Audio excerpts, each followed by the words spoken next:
que también hoy se va encarnando, ¿no?, en algunas personas, en algunos acontecimientos, y podemos leerlo, ¿no?, en algunas personas y en algunos acontecimientos, y para esto nos sirve ¿para qué? ¿No? ¿Para qué leerlos? No solamente en el texto bíblico, sino en las personas y en los hechos que transitamos continuamente.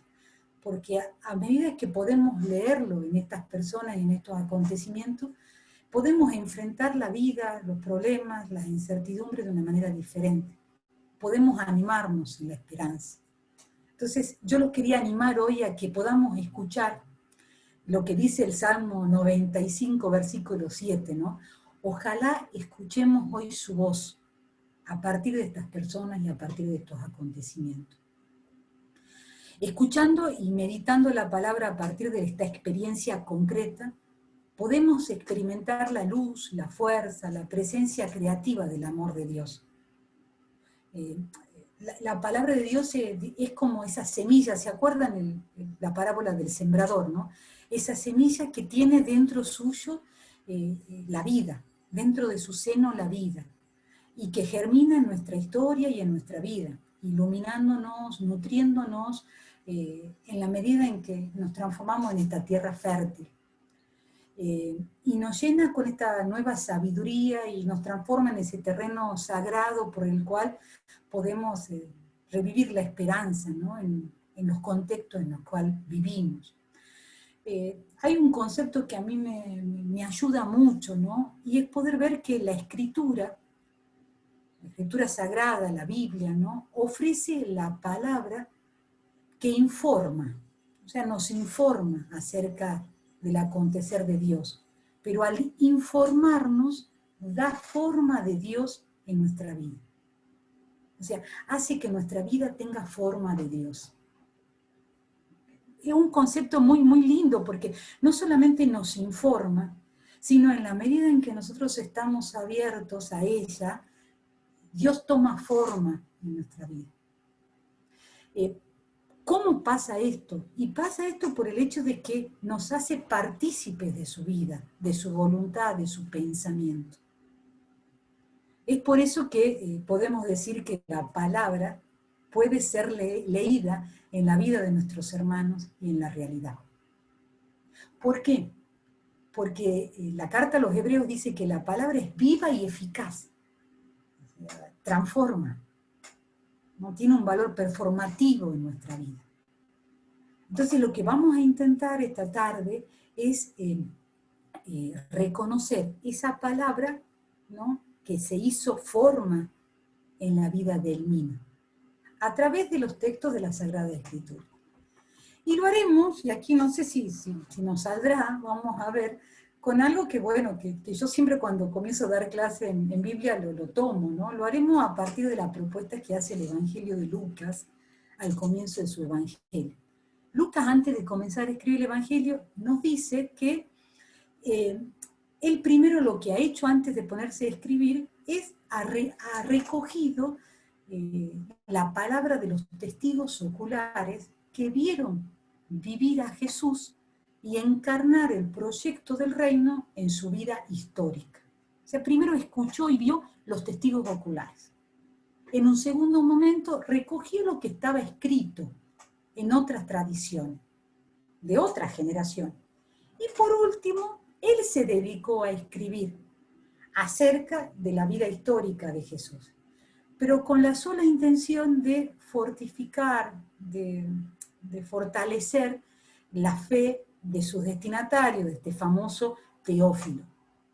Entonces, lo que nosotros vamos a hacer hoy es empezar a escuchar a estos testigos oculares, que bueno, Cintia me pasó, quienes la habían visto vivir al vino y reconocieron las hojas, la escritura, la palabra de Dios en ellos, y a partir de ahí vamos a empezar a trabajar estos textos.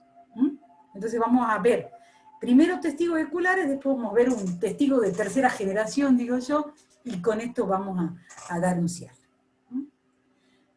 El primer testigo ocular, bueno, que bueno, para mí me resultó muy, muy sugerente escucharlo, bueno, es Fray Ángel María Bozdrón, ¿no? Fray Ángel María Guasdrón en el discurso, en la reflexión que hace en el primer aniversario de la muerte de la Madre Elmina, va a afirmar, ya lo vamos a escuchar, que Elmina, no solamente a partir de 1886, sino mucho antes, ¿no? En toda su vida, tenía esta actitud de ir hacia aquellos que no estaban pasándola bien, iba hasta los suburbios de la ciudad, auxiliaba a los más pobres desamparados, y era para ellos, y acá está donde quiero que detengan la mirada, o detengan el oído, la escucha, eran para ellos como el ángel Rafael en la casa de Tobías. Entonces lo vamos a escuchar, Lourdes, si podés, lo escuchemos a Guasdrón, y escuchemos un trocito del texto de Tobías.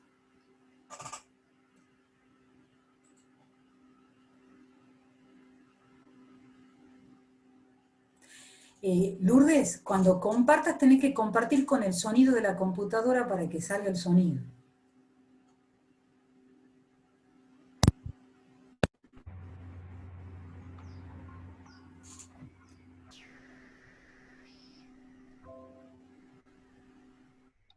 Gran dama, que lo fue en los días de su estado matrimonial, iba a los suburbios de la ciudad a visitar y auxiliar a los más desgraciados y desamparados.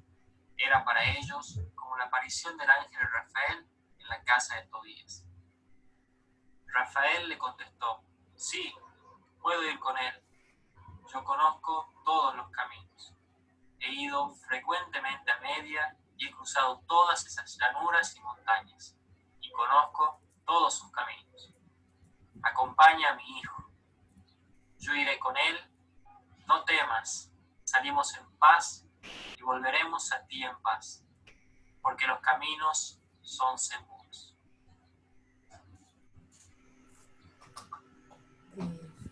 Les cuento un poquito, ¿no?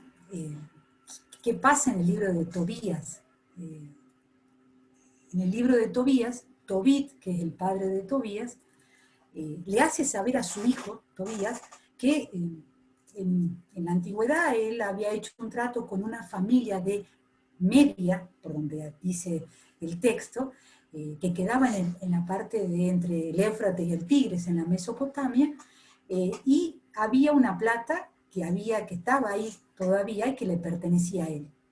Y en ese momento la casa de Tobías, se encontraba en una gran necesidad, necesitaban ese dinero. Entonces, Tobit le pide a Tobías estaba ciego, le pide a Tobías, ve a retirar esa plata porque tenemos que pasar este tiempo tan difícil que estamos viviendo como familia.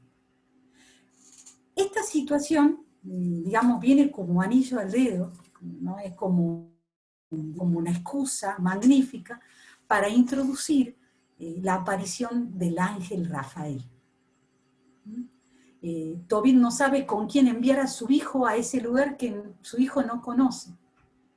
Y entonces aparece este personaje, Rafael, el ángel, representante visible de la providencia invisible de Dios sobre los hombres, especialmente sobre los momentos más decisivos o más peligrosos de sus vidas. Rafael significa Dios cura, Dios sana.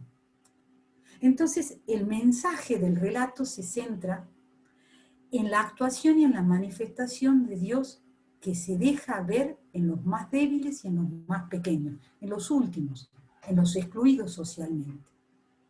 La misericordia del Señor sobre cualquier dificultad humana se percibe en estos acontecimientos. Entonces, la confianza puesta en Dios, a pesar de la diversidad de la vida, es el rasgo fundamental de lo que pasa a lo largo del libro de Tobías. Dios, representado visiblemente por Rafael, camina al lado de Tobías. Podríamos decir, Elmina, la representación visible, ¿no?, del Señor, camina al lado de la gente que estaba en los suburbios para Guasdrón, ¿no? Los auxilia, los acompaña en el camino de sus vidas, los sostiene, los escucha en todo momento, especialmente en las adversidades que estaban viviendo. Boisdron es testigo de lo que representa el Mina en ese acontecer, en ese momento de su vida. Se ve que la referencia a Tobías era muy gráfica en los primeros momentos de la vida de las comunidades, porque las hermanas se van a acordar, pero esta famosa oración de itinerantes que la rezamos cuando a veces una de nosotros viaja, y la Madre Elmina hacía rezar a todas las hermanas cada vez que Boisdron viajaba, y le pedía esto: Señor, quisiste acompañar al joven Tobías con tu santo ángel cuando tuvo que alejarse de su casa paterna, dígnate velar también por el viajero cuya ausencia lloramos. Entonces es una tradición muy cara para nosotras como congregación. La representación visible de la providencia de Dios en Rafael, en el mío. El segundo testigo ocular que me gustaría compartir con ustedes, bueno, es una mujer, y es que Clotilde Cortés. Le cuento quién es un poco, ¿no? Clotilde es una maestra de la escuela normal, digamos una referencia muy importante para las escuelas, ¿no? en Tucumán en la época de la Madre Hermina. Parece que en los inicios de la congregación estuvo muy cerca de ella y de las hermanas. Es tan así que ella en 1917 escribe la primera biografía de la Madre Hermina. Y también tiene una participación cuando se cumple el primer centenario del nacimiento de la Madre Hermina, en el 33. Ella ya vivía en Buenos Aires. Y tiene una preciosa mirada, ¿no? de la vida de Elmina. Y dice que Elmina encarnó el himno de la caridad que está presente en la primera carta a los Corintios, en Corintios 13, y dice que lo ejercitó de manera extraordinaria a este himno. Yo le voy a pedir para que a ver si la escuchemos a ella, a ver si nos podemos meter un poquito en su testimonio. ¿Lo puedes compartir, Lourdes? Sí. Bien.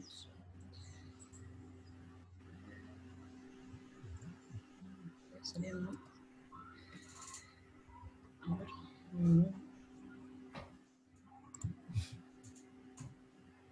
A ver.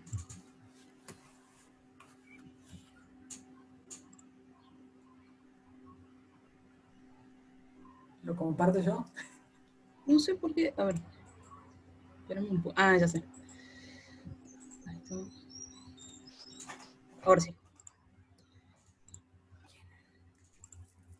Mujer de exquisitos, finos y elevados sentimientos, encontraba en cada día motivos para realizar el bien a todos sus semejantes.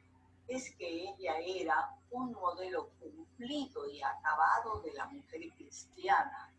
Es que en ella predominaban los puros y sublimes sentimientos de la más perfecta caridad, a cuyo ejercicio se dedicó siempre y con la más expresiva e íntima satisfacción. Y es, en fin, que ella parece tenía presente en cada instante de su vida la sabia epístola de San Pablo a los Corintios. El amor es paciente, es servicial. El amor no es envidioso ni busca aparentar. No es orgulloso ni actúa con bajeza. No busca su interés, no se irrita, sino que deja atrás las ofensas y las perdona. Nunca se alegra de la injusticia y siempre se alegra de la verdad. Todo lo aguanta, todo lo cree, todo lo espera, todo lo soporta. El amor nunca terminará. Esta referencia que hace Clotilde Cortés de la vida de la Madre Hermina, que encarna este himno que lo conocemos tanto, ¿no? y que lo usamos tanto para nuestra pastoral y para mucha reflexión y para muchos momentos de oración, a mí me gustaba poder ampliarlo un poquito más, ¿no? en la lectura o en el análisis. Si nosotros iríamos al capítulo 12, este está en el capítulo 13 de la Primera de Corintios, pero si fuéramos al capítulo 12, en el capítulo 12, Pablo exhorta a los corintios acerca de los muchos carismas y de los dones que el Espíritu envió, ¿no?, a esta comunidad.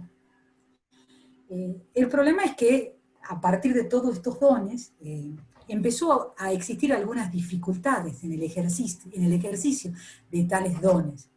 Entonces Pablo tiene que exhortar acerca de estas dificultades. Pero a partir del capítulo, cuando termina el capítulo 12, Pablo se da cuenta que más allá de exhortar a la comunidad, lo que tiene que hacer es invitar a vivir el don más exquisito, que es la experiencia del amor, la práctica del amor sobresaliente, que es el que descubre Clotilde en la vida de Mina. Pero no es cualquier tipo de amor. No es el amor de amistad, el filía, no es el amor pasional del eros, es el amor de donación. El que ve Clotilde en el Mina es el amor de adoración, el amor del ágape. Y la fuente de este amor es la experiencia de Cristo, ¿no?, que es un modelo concreto para ser vivido. Y Pablo aquí es muy inteligente. Algunos que hemos estado trabajando en algunas jornadas institucionales, decíamos que muchas veces en la Biblia encontramos que se usa esta forma literaria que se llama el encomio. El encomio es una forma literaria que es como ganarse a los destinatarios para que escuchen con una buena disposición y que en esta escucha ya es como que el paso a la práctica es de cajón, o sea, se produce cuando ya uno está abriendo el corazón, escuchando con una buena disposición, la práctica es segura, ¿no? El encarnar el mensaje es seguro. Y esto es lo que utiliza Pablo cuando invita a la experiencia del amor de ágape, de donación.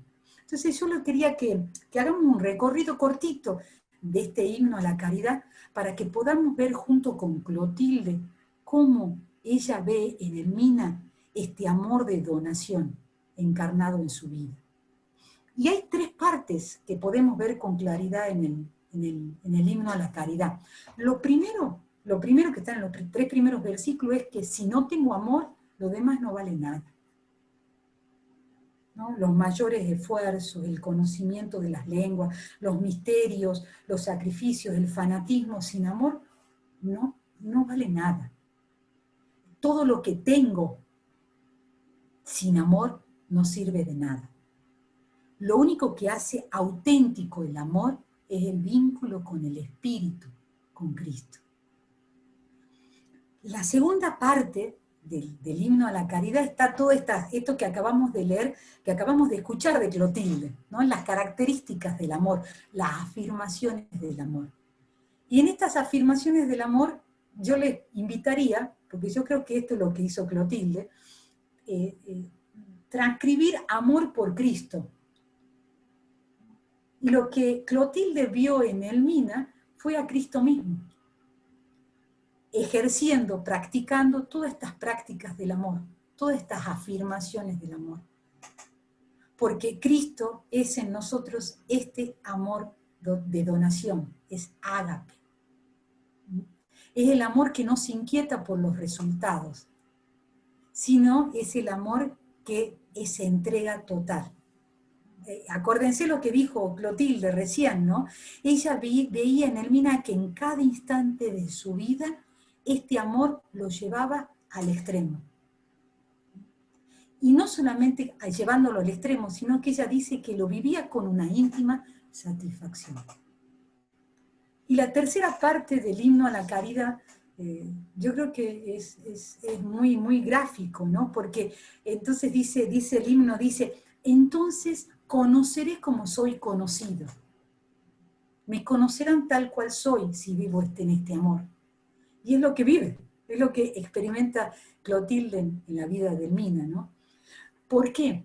Porque el amor que ve Clotilde es el amor de la carta a los Corintios, es el amor verdadero, es el amor del presente, pero que no termina nunca, porque el amor vivido de esta manera es el amor que la muerte no lo termina, no lo acaba. Es el amor que permanece para siempre.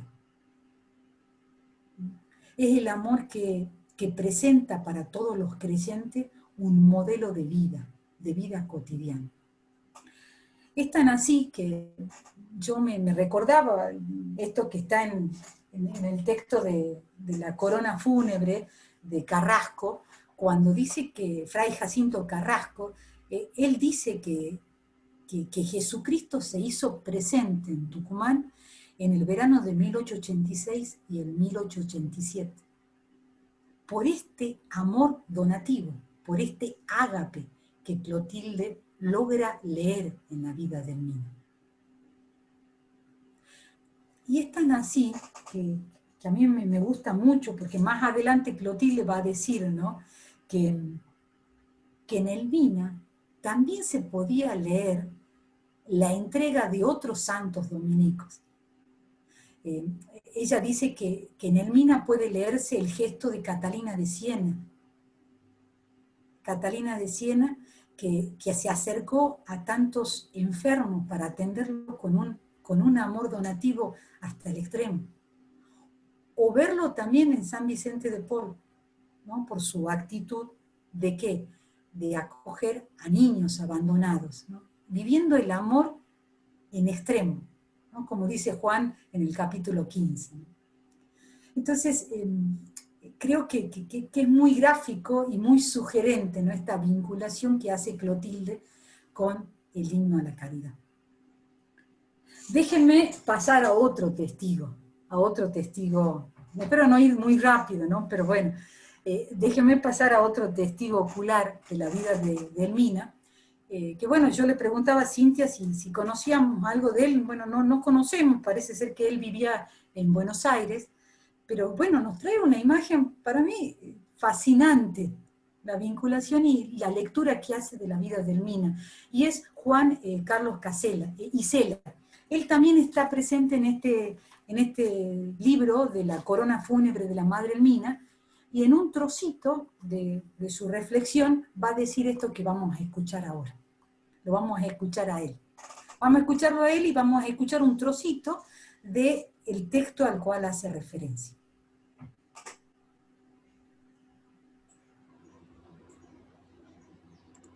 Cuando conocí por primera vez a la Madre Dominga, tan humilde en medio de su majestuosa postura, cautivado por su inalterable modestia e infantil sencillez, se produjo ante mis ojos aquella escena narrada por San Juan.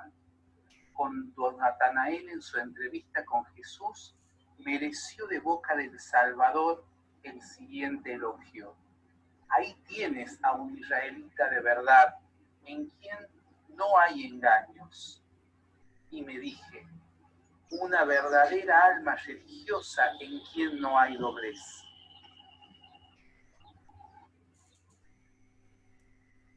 Vamos a intentar ubicar este texto que Juan Isela lee en la vida de la Madre Elmina. Estamos en el primer capítulo del Evangelio de Juan, ¿no?, en el capítulo 1, después si quieren para que lo vayan a buscar, y estamos en el capítulo 1, versículos 45 y al 50. Aquí hay una serie concatenada de encuentros que tiene Andrés con Simón, Simón con Felipe, Felipe con Natanael y Natanael con Jesús. O sea, se van encontrando estos personajes. Es lo que, bueno, algunos dicen que es la vocación, ¿no?, en el Evangelio de Juan. Y el último encuentro, el que tiene Felipe con Natanael, es, digamos, la antesala de lo que Isela relata en este texto que pone en la corona fúnebre. Natanael no está en la lista de los 12 apóstoles. Esto es muy sugerente, que bueno, no me dio tiempo para trabajarlo, pero me parece muy sugerente para que lo tengamos ahí, para alguna conversación que tengamos después. Pero la tradición dice que Natanael es Bartolomé. Tanto Natanael como Bartolomé significa, su nombre significa Dios da. Fíjense la vinculación con lo que acabamos de decir del ágape, ¿no? Del amor de donación. Dios da, eso significa Natanael. Y nos vamos a detener en los dos últimos encuentros que relata Juan, que es el encuentro entre Felipe y Natanael y Jesús. De donde nace esta corroboración que hace Isela, ¿no? Felipe, en este encuentro, le anuncia a Natanael que hemos encontrado, le dice a Natanael, hemos encontrado a aquel que estábamos esperando. El problema que nos encontramos acá es que que habían encontrado venía de Nazaret. Nazaret es una ciudad insignificante de la Galilea, y la Galilea es la Galilea de los gentiles. Entonces pareciera que Felipe, y aquí hay una primera clave que me parece muy lindo, o sugerencia, es que Felipe lo que le está diciendo a Natanael es que está uniendo dos cosas que están muy, muy unidas en Jesús, y que yo creo que está gráficamente presente en el Mina, en su concepción, ¿no? En su mirada. Es que Jesús de Nazaret no es solamente el Mesías que nosotros estábamos esperando y que está presente en la Sagrada Escritura, sino que también Jesús es hijo de José, de una familia de Nazaret. Esto para Natanael era una gran paradoja imposible de comprender, pero no se cierra al hecho.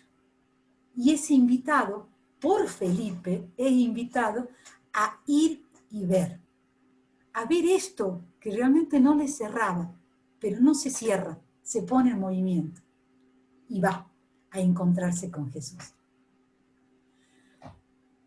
Pero a diferencia de lo que podríamos esperar en el relato, que él llegara a verlo a Jesús, pasa lo contrario. Jesús lo ve venir primero, ¿no? Lo ve venir hacia él y lo reconoce, dispuesto a creer en su persona. No solamente por lo que decía la Escritura o como Natanael interpretaba la Escritura, sino por algo que va a descubrir en el diálogo. De este encuentro, del encuentro entre Natanael y Jesús, Isela dice esta famosa frase del Mina: Natanael es un hombre sin falsedad, sin doblez, dice Isela, ¿no? Según el giro hebreo, porque está escrito en griego, pero según el pensamiento semita, esta expresión significa Natanael no es astuto.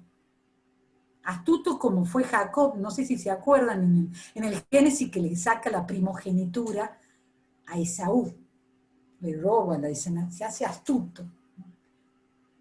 Pero también significa, y aquí está, me parece algo precioso del hebreo, es que significa Natanael es una persona sin engaño, sin falsedad, sin mentira.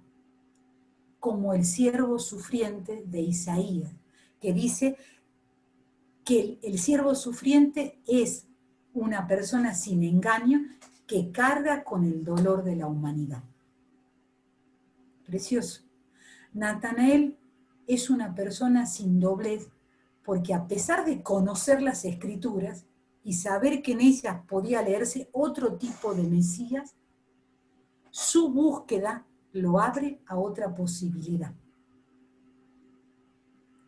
A encontrarlo a Jesús ahí, en medio de esto, en medio de una ciudad ínfima de la Galilea, en Nazaret. Hay otra frase muy, muy sugerente en este texto, que bueno, Isela no la dice, pero a mí me parece que nos viene como anillo al dedo, es que cuando Natanael se encuentra a Jesús, Jesús le dice, Natanael le dice, pero ¿cómo me conocías a mí? Y Jesús le dice, cuando estabas bajo la higuera te vi. Eso le dice Jesús ante el desconcierto de Natanael, ¿cómo me vas a conocer a mí? Para la tradición judía, la higuera es símbolo del árbol del conocimiento. Entonces, la frase de Jesús sería una insinuación de que el estudiar las Escrituras por parte de Natanael se había preparado para encontrarse con el mismo Jesús. Solo la búsqueda de Dios le permite encontrarlo en otro lugar, en Nazaret, en la insignificante aldea de la Galilea. La honestidad del estudio de Natanael, la honestidad de la búsqueda de Natanael, le permite encontrarlo en otro lado, encontrarlo al Señor en otro lugar, lugar, digamos, dado en la sociedad judía, en los suburbios, podríamos decir, del mismo. Pero no solamente le permite encontrar, sino que le permite ir con Jesús, porque Jesús le dice, ven y verás dónde moro, dónde vivo, dónde me establezco.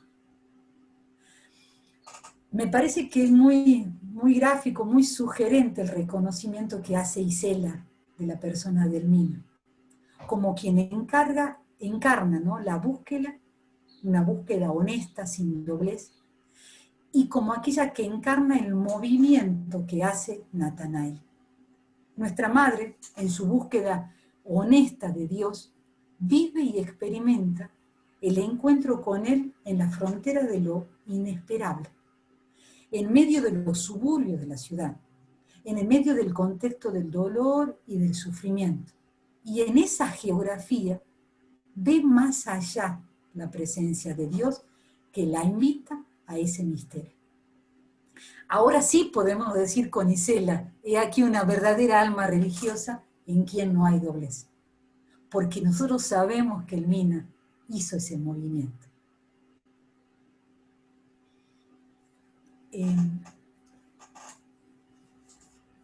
el mismo discurso, voy a pasar a otro testigo ocular para ya ir al testigo de la tercera generación. En ese mismo discurso de Boasdrón, al año de la muerte de la madre Elvina, Boasdrón va a decir esto, ¿no? En todo tiempo y en todos los momentos y estados, la existencia de nuestra venerada y amada madre fue el fiel cumplimiento del programa de santidad que ha trazado el Evangelio de Jesús.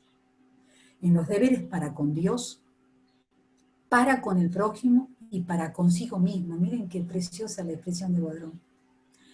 Esto está en este discurso, ¿no? Y Aide me invitaba a hacer una referencia a que la exhortación apostólica del Papa Francisco, ¿no?, en esta del Gaudete et Exultate, desarrolla la noción de santidad como un llamado personal a la configuración con Cristo, y mediante las actitudes profundas transmitidas en las bienaventuranzas. Francisco va a decir más adelante que el sentido auténtico de las bienaventuranzas es puesto de manifiesto en la parábola del juicio final. En el capítulo 25, ¿se acuerdan?, ¿no? Y dice que el capítulo 25 de Mateo es como el gran protocolo sobre el cual cada uno de nosotros seremos juzgados. Quisiera traer ese protocolo, esas palabras de Boasdrón, a nuestra mesa de diálogo y a nuestro conversatorio. ¿La podemos escuchar, Lourdes? Ahí vamos.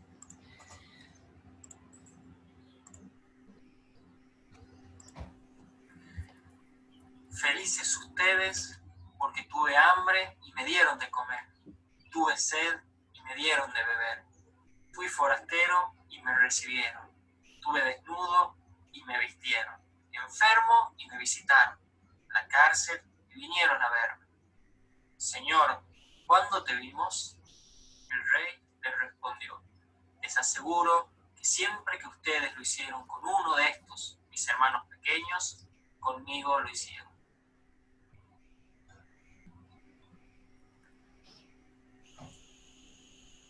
La vinculación en bienaventurados ustedes porque vivieron esto, practicaron esto, y van a ser juzgados por este gran protocolo. Creo que la imagen de Mateo 25 es una hermosa propuesta para empezar a reconocer en el MINA esta página del Evangelio, como les gusta decir a la hermana Aide en los otros conversatorios que tuvimos, ¿no? Entonces, yo quería, primero, antes de comenzar a analizar el texto de Mateo 25 en esta propuesta que nos hacía Guadrón y el Papa Francisco, quería que podamos leer un testigo de esta tercera generación que les digo yo, que es Aide. Aide en sus últimas hojas, ¿no?, de su libro, en la página 148 y 149, va a plantear que el texto de Mateo 25 es el núcleo de la espiritualidad del MINA. Así que, bueno, vamos a leerlo juntos. Vamos a poner el texto para que yo lo vaya leyendo, pero también ustedes que lo tengan presente, para que buceemos también en el testimonio de Aide, por qué el texto de Mateo 25 también es un texto que informa la forma de vivir de la Madre Mía. ¿Lo podés poner, Lourdes?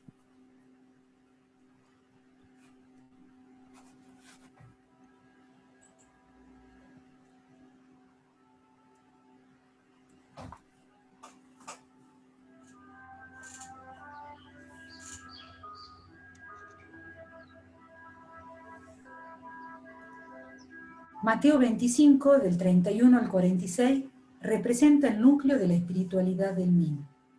Es uno de los textos de los evangelios que señalan la importancia de las obras de solidaridad con los pobres en el seguimiento de Jesús y tiene la particularidad de recordarnos que el gesto en favor de ellos, mis hermanos, los más pequeños, es un gesto hecho a Cristo mismo.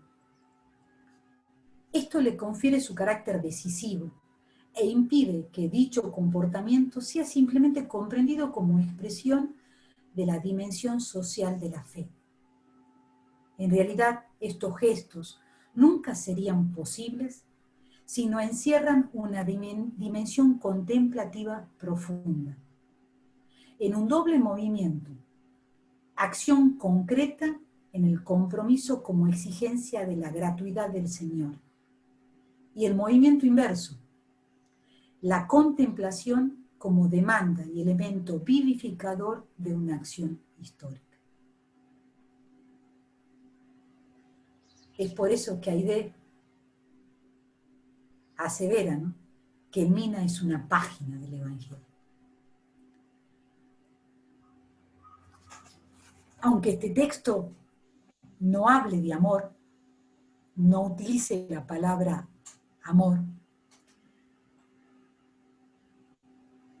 la separación entre unas personas y otras sigue este criterio. Es un amor efectivo que se encarna en el hacer concreto a favor de cualquier persona en una situación de necesidad. No sirven, por lo tanto, sentimientos por los cuales solo manifestamos una intención, o solo declaramos la intención, o solo la escribimos al compromiso. En el texto de Mateo 25, 31 al 46, las obras de amor son idénticas para todos. La humanidad no será juzgada de forma diferente por pertenecer a un pueblo determinado o a una religión específica. Ni habrá un juicio para los que nosotros decimos que somos los seguidores de Jesús y los que no lo son. El Rey mirará la acción concreta que se realiza en el día a día, fuera de cualquier lugar de centro o lugar de culto. el rey mirará en la casa, en el hospital y en la cárcel. No es un amor complaciente en sí mismo lo que busca este gran protocolo que dice Francisco, sino es el amor como realización en la entrega a los demás. Miren la vinculación que vamos encontrando con todos estos testigos oculares. Los destinatarios de estas obras de amor son personas necesitadas y en gran medida marginadas de la realidad, de la sociedad. Pensemos en Isela, ¿dónde tuvo que mirar Natanael para encontrarlo a Jesús? Son personas no bendecidas por la vida, pero que al ser cuidadas alcanzan la bendición definitiva. Su necesidad son expresadas a través de 6 situaciones de precariedad que podemos agruparla en 3, ¿no? En 3 dinas, podríamos decir. Comer y beber, techo y desnudez, enfermedad y cárcel. Cada uno de estos grupos carenciados, bueno, invita a hacer un aspecto de nuestra existencia, de la existencia del Mina. Compartir la mesa, acoger en la casa y salir en busca del que no puede acercarse. Comer, beber, techo, desnudez, enfermedad, cárcel. Son acciones dirigidas a contener necesidades básicas, universales, y que invitan a ensanchar el corazón en todo momento, a descentrarse de nosotros mismos, a descentrarse del egoísmo, para posibilitar la vida y la dignidad del otro. La humanidad, ¿no? Juzgada no comprende. Señor, ¿cuándo te vimos?, le dice. Pero es imposible llamarlo Señor y no ser capaces de reconocerlo en quien Él se revela y se ofrece para que lo sirvamos. Y el Mina pudo ver y reconocerlo.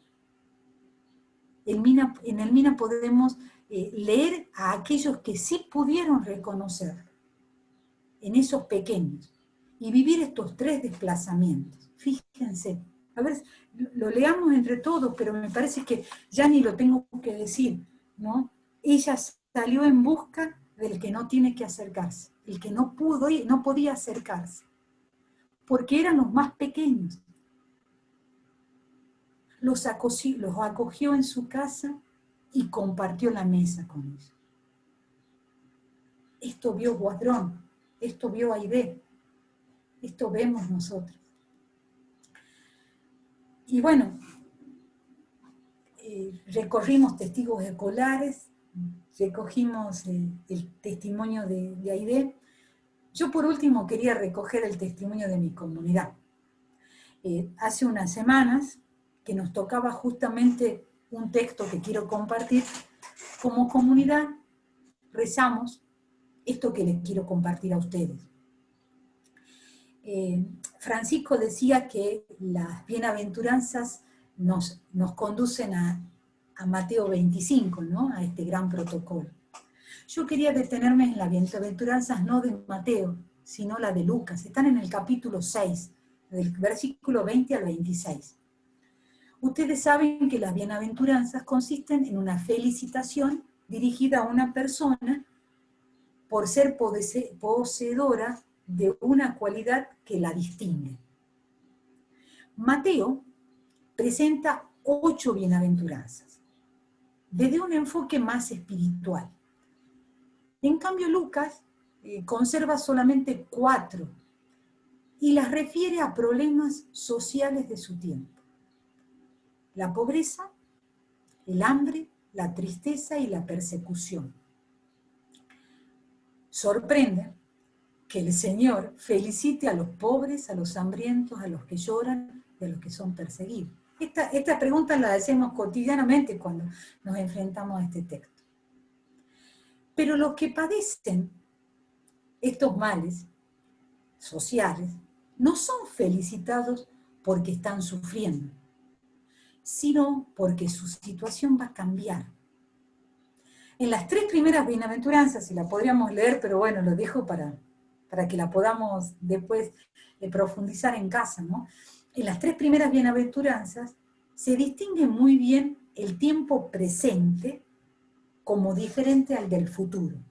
Y dice así: ahora ustedes están hambrientos, llorando, son pobres. Pero dentro de poco van a recibir el reino, serán consolados. En efecto, la comunidad de Lucas, más adelante, en el libro de los Hechos, va a hacer desaparecer la pobreza, el llanto, el hambre, porque compartió sus bienes en comunidad. ¿Se acuerdan? En el capítulo 2 y en el capítulo 8 de los Hechos de los Apóstoles, dice: toda la comunidad compartía sus bienes, de modo que ya no había pobres. También más adelante, en el versículo posterior siguiente, estamos diciendo en el versículo 44, en el versículo 46 del capítulo 2, dice: también desaparece el hambre y la tristeza, porque todos comen con alegría. O sea, en la misma obra lucana podemos ver cómo se pasa de las bienaventuranzas porque se logra concretar en la primera comunidad cristiana. La palabra se hizo forma en el Mina, porque tanto los testigos oculares como nosotros hoy podemos reconocer en su vida y en sus huellas este paso que nos presenta la obra lucana. Desde el Evangelio hasta los Hechos, la situación de los pobres, de los hambrientos, de los que lloran, los más pequeños y los más vulnerables de Tucumán de 1886-1887, cambió. ¿Cuándo? Cuando ella transformó su vida, su casa, en un lugar en donde todos compartían sus bienes y comían con alegría. Y tenemos muchos testimonios acerca de esto.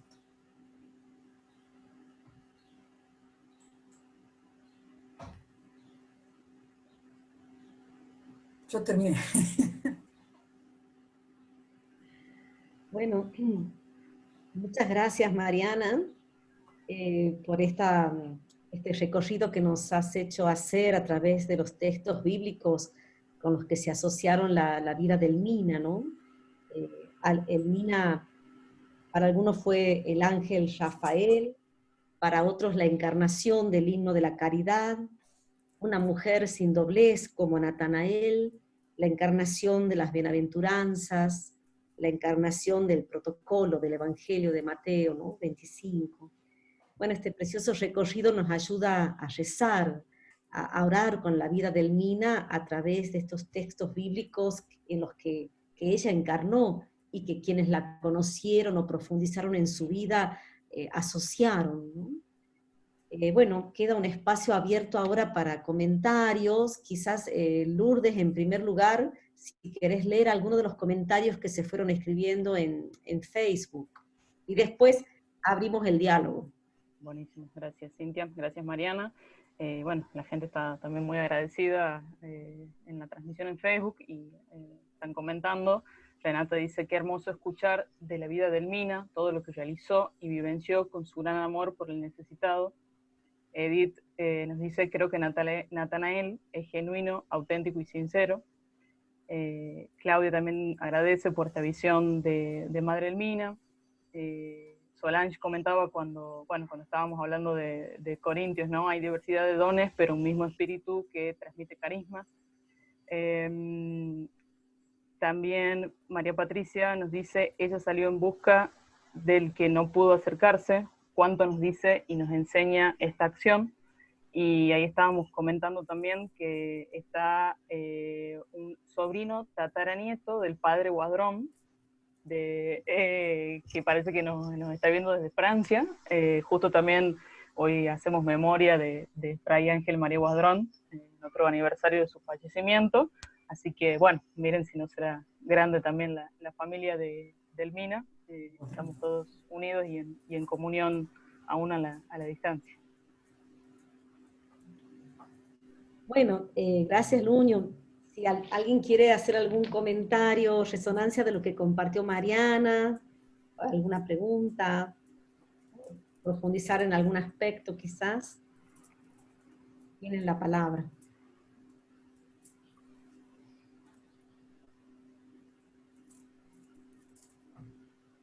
Solo enciendan el micrófono.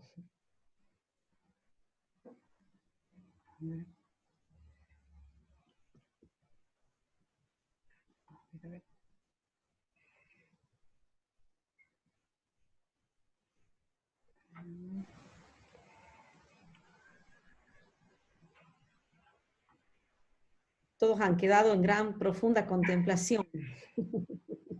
La verdad que muy, muy sumamente inspiradora, Mariana, tus reflexiones de cada texto. Siento en primer lugar que la vamos como rodeando a Elmina, como a través de un prisma, no sé cómo decir, con diferentes visiones, ¿no? Y la verdad que, ¿cómo lo encaraste, lo de la palabra hoy? Sí, como dice Cintia, me ha dejado en profunda contemplación, ¿no? Porque siento que has hecho una, no sé, es un invento mío esto, pero una exégesis biográfica, no sé, o una biografía bíblica, o sea,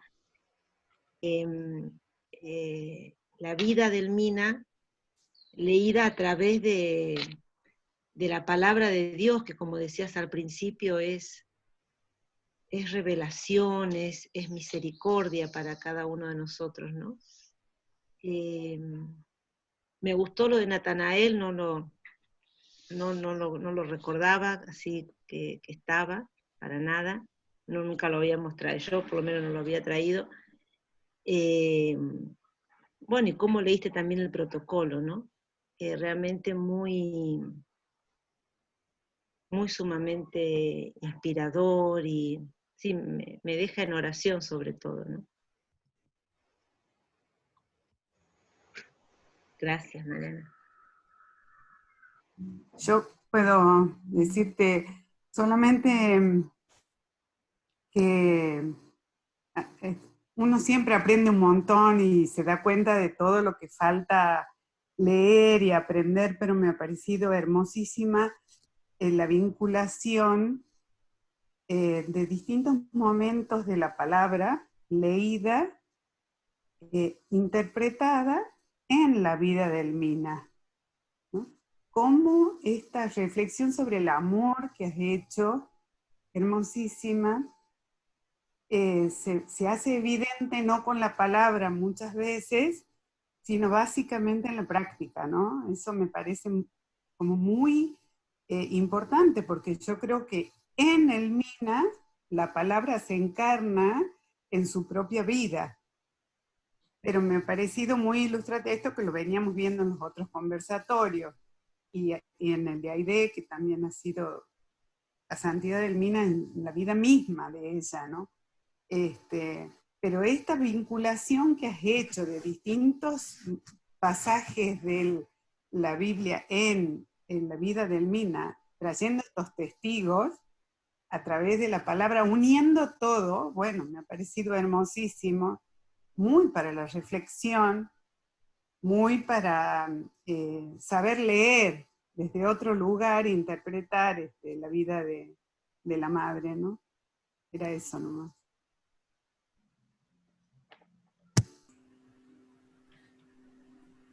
Yo creo que la imagen esta de Natanael, a mí me pareció preciosa. Yo tampoco es una imagen bíblica que trabajo mucho, no trabajo mucho Juan, pero creo que es muy gráfica, sugerente, importante para darle una vuelta más, porque me gusta mucho esta honestidad de su búsqueda. El ser honesto en la búsqueda de Dios le permite ir más allá, ver más allá la presencia. Y creo que esto es lo que Isela puede reconocer del Mina, ¿no? De esta alma religiosa, es la expresión de su época, pero es esta alma que estudia, que bucea, que ora, que reza, que está en continua búsqueda del Señor, le permite encontrarlo allá donde nadie lo iba a encontrar, una Galilea, una aldea insignificante de la Galilea. Me parece, la Madre del Mina, ¿quién iba a encontrarlo a Dios en estos niños, no?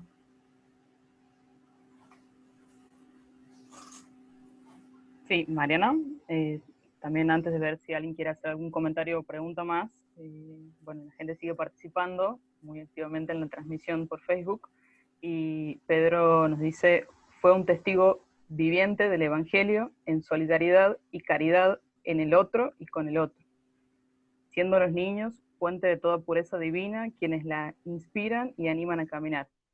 Muy interesante recorrido, hermana Mariana, muchas gracias. Silvia también nos dice, le pidamos a Elmina que nos ayude a encarnar esas páginas del Evangelio que ella vivió con tanta coherencia. Florencia dice, ella fue un Evangelio vivo. Verónica, bueno, nos recupera este proceso de beatificación que estamos haciendo y dice, solo una santa pudo haber vivido ese amor en la entrega total. Gracias. Luz dice, profunda reflexión para pasar por el corazón. Y también Andrea nos dice, Madre Elmina, de las palabras a los hechos, solo mediada por el amor.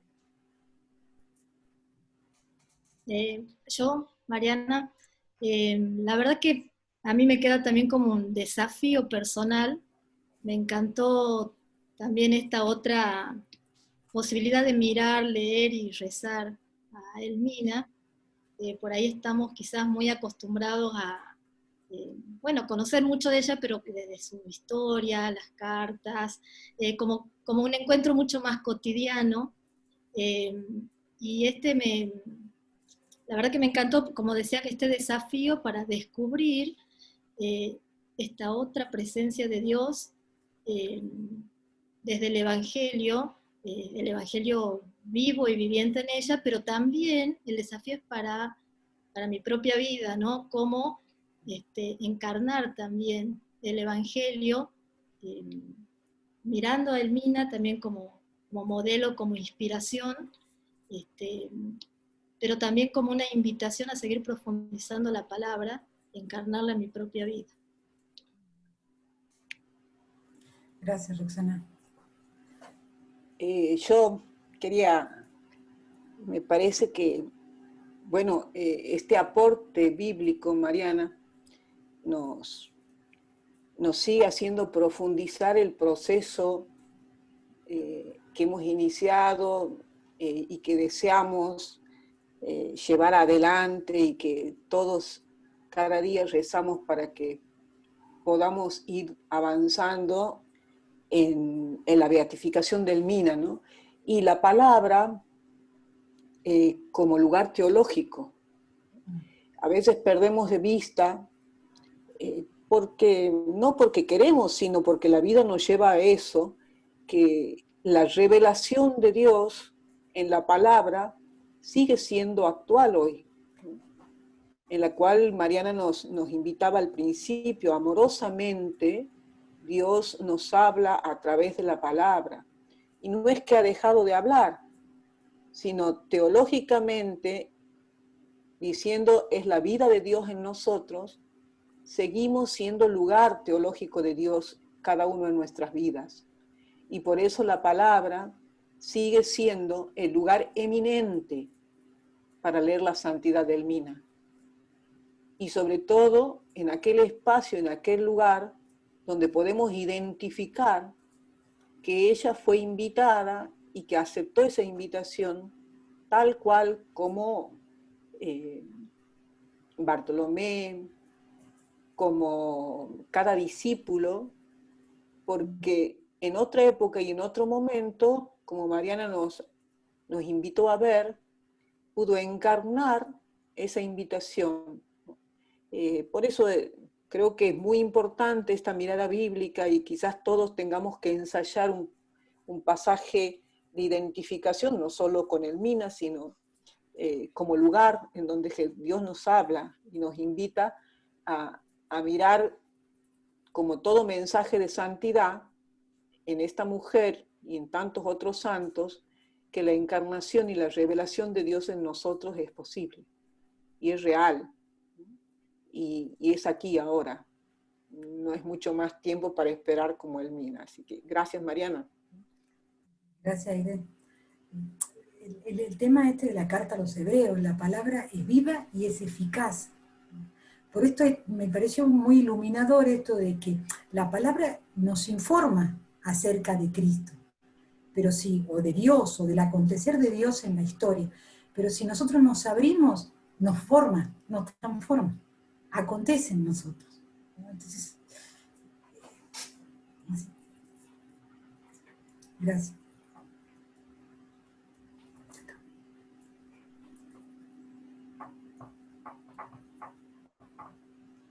Bueno, muy bien. Vamos cerrando, agradeciendo bueno, el estar, el encontrarnos, esta hora y un poco más para hacer memoria de Elmina, y en esta oportunidad leyendo a Elmina desde el Evangelio, ¿no? Descubriéndola a ella como esta mujer que supo encarnar esa palabra y dejarse habitar por esa palabra, ¿no? ¿Tenés algún anuncio, Luño? Sí, gracias, Cintia. Bueno, queremos seguir encontrándonos, nos queda todavía un par de meses del año, y para noviembre queremos invitarlos a un espacio diferente. Ya vamos a que estén atentos también a las redes de Elmina, que bueno, los vamos a estar invitando al museo, ¿no? Sabemos que no podemos estar presencialmente en el Museo Archivo de nuestra madre, pero vamos a encontrar, ya hemos encontrado otra manera de estar y recorrer juntos bueno, esta historia desde ahí, desde el museo. Entonces, estén atentos, en las próximas semanas les vamos a decir qué día y a qué hora, también de noviembre, nos encontramos para recorrer juntos el Museo de Elmina. Bueno, y también, ya que está acá Pelusa, y creo que hay otra gente de Monteros, compartirles que estamos de fiesta en Monteros, celebrando los 125 años de la fundación de esa comunidad, y también hemos tenido momentos de memoria, buscando en los archivos, ¿no? Los inicios de esta primera fundación de Elmina en el interior de la provincia.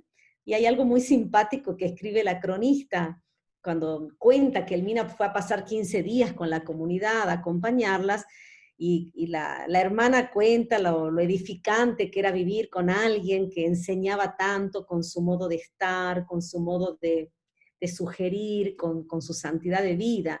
Y dice la cronista, bueno, las hermanas que vendrán, las personas que no están viviendo ahora, nos tendrán cierta envidia cuando lean lo que yo estoy escribiendo, ¿no? El haber convivido con una santa, ¿no? Bueno, muy simpática la cronista que decía, les cuento esto para que envidien lo que era convivir día a día con alguien que te transmitía tanta presencia de Dios, ¿no? Así que bueno, que estas pinceladas que Mariana nos ayudó a repasar en esta tarde, nos ayuden a intuir, ¿no? lo que significó y lo que sigue significando, ¿no? La presencia viva de esta mujer como encarnación de Dios, ¿no? En un momento histórico, pero que sigue viva en la memoria nuestra, ¿no? Y seguirá viva mientras la recordemos. Que bueno, muchas gracias, y entonces los esperamos en noviembre para visitar juntos el Museo Elmina.